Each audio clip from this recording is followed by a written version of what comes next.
All right, NFL Week 6 best bet. Let's get into it. We picked up the win in Week 5. So for Week 5, official TikTok best bet, let's go with the Jets Broncos over 43.5. They combined for 52 points, but the Jets probably could have scored 45 themselves. They had first and goal inside the 10-yard line 5 different times, and they settled for field goals on all 5 of those drives. Those type of things happen when you bet ugly in the NFL. And once again, for Week 6, I have a bunch of best bets posted in the Betting Network Discord. So it is tough just to pick one and do a video on, but I decided on the Colts-Jags game. This is the first rematch of the season between any teams. They played Week 1 of the season. And sticking to the script of these best bet videos and what we need in order to pull the trigger on a best bet, we need to check off 2 main boxes: market analysis and game theory. If you just want to know what the pick is, fast forward to the end. I mean, there's enough people giving out picks on social media without giving any reasoning, and that's because anyone can just give out a pick. But if you ask them to explain the reasoning behind why, that's when they'll expose themselves about how little they know about sports betting. So I'm going to do a breakdown. Let's start with market analysis, which is something a lot of bettors ignore and or don't understand exactly how to interpret it. It's everything to do with the market. This includes public perception of teams, the timing of line movements at different books, line history, finding patterns of when sharp books move or square books adjust their lines. The first thing I noticed about the market was in the Week 1 game when these two teams played first in Indy, the Jags were minus 3.5-point road favorites, and they won. Now they're at home and only 4-point favorites.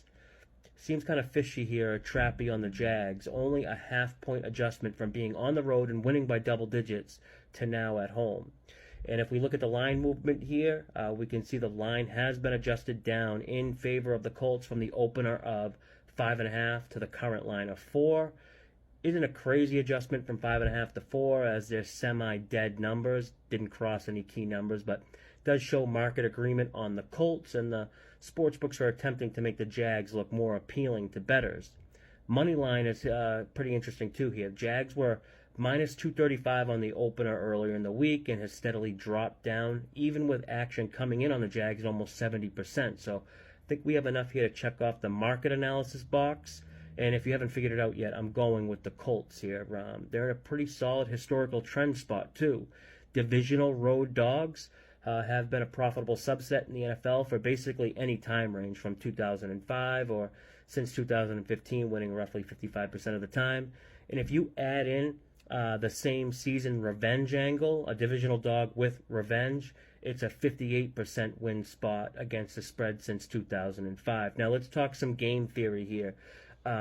Fundamental analysis, as it's sometimes called, I call it game theory. It's basically how we think the game will actually play out and all the different variables that go into it, like situational handicapping, travel and scheduling, coaching, talent, matchups, injury reports, weather. Anything to do with the on-field matchup itself is game theory. So the Colts are starting Gardner Minshew under center for the injured Anthony Richardson. And some look at this as a downgrade, but I don't. It's not an upgrade or anything, but it's definitely not a downgrade here, especially with Minshew having a full week to prepare as the starter. He's usually had to come in unexpectedly or on short notice or cold off the bench. This full week of prep time, knowing he's the starter, should only help. Also, it gives Colts offensive coordinator Shane Steichen time to tailor the playbook to Minshew's strengths rather than Minshew working off of the playbook that's designed for AR-15, which, of course, they're two different types of quarterbacks. Having Minshew run the read option or, designed runs isn't the way to go. I think Minshew has success against his former team that he has a lot of familiarity with. Also, Jags, really tough scheduling spot here, a situational spot, I should say. Coming back from London after 2 games, feeling good about themselves. This has letdown potential here for them. In baseball, I always look to fade teams their first game home after a long road trip. A lot of distractions coming home after being away for a while. Plus, I'm not really overly impressed with the Jags' 2 wins overseas. They beat a rookie QB Ritter and Atlanta on their first trip overseas. Then they got a Buffalo team in a major letdown spot coming off a huge divisional win over Miami. They had arrived in London late just a day before the game. So I feel like the Jags are a little inflated and are going to get popped here. As far as the on-field matchup goes, Indy has shown some weaknesses defending opposing wide receivers. Jags are going to be without Zay Jones, so Indy should be able to just focus on Kirk and Ridley. But games are won up front in the trenches, and I love Indy's defensive front. I think they're very underrated despite being top 10 in pass rush win rate and ranked 4th in run stop win rate. They're going to have a huge edge versus the Jags O-line that allowed 2 strip sack fumbles versus Buffalo, and they rank dead last in pass block win rate at 30th. Or 32nd, yeah, they rank dead last pass block win rate, and then 30th in run block win rate. So we have enough to check off the game theory box here. So for the NFL Week 6 TikTok best bet, let's go with the Colts here. I originally bet this on Monday, posted it in the Betting Network Discord community at +4.5, but for the original grading, or for the official grading purposes, we're going to go with Colts +4 here. Hopefully we can move to 5-1 on these best bets. I'm off to a solid start overall in the NFL, 17-6.